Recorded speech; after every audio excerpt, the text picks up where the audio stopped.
Hello everyone, welcome back to my mini blog. তো আজকে আমি তোমাদের সাথে শেয়ার করছি কাঁকড়ার ঝাল চচ্চড়ির একটা রেসিপি। এটা আমার শাশুড়ি মা আজকে বানাচ্ছেন।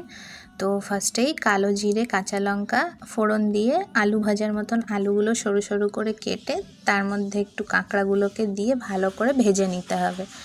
ভাজা হয়ে গেলে মোটামুটি একটু নাড়াচাড়া করতে হবে, নিচে ধরবে না কিন্তু তাও একটু নাড়াচাড়া করে ভালো করে ভেজে নিতে হবে।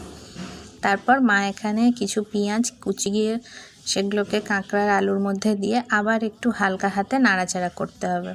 এরপর হলুদ গুঁড়ো দিয়ে জল ঢেলে দিয়ে ওটাকে ফুটতে দিতে হবে। তো ভালো করে ফুটবে, আর ফোটানোর সময় এই চচ্চড়িটার মধ্যে কোনো রকম ঢাকা চাপা দেওয়া যাবে না। ভালো করে ফুটে গেলে মা এটাকে নামিয়ে নিল। তো আমাদের এই কাঁকড়া চচ্চড়ির ঝাল রেসিপিটা একদম রেডি। তোমরা সবাই টেস্ট করে বলো কেমন হয়েছে। টাটা।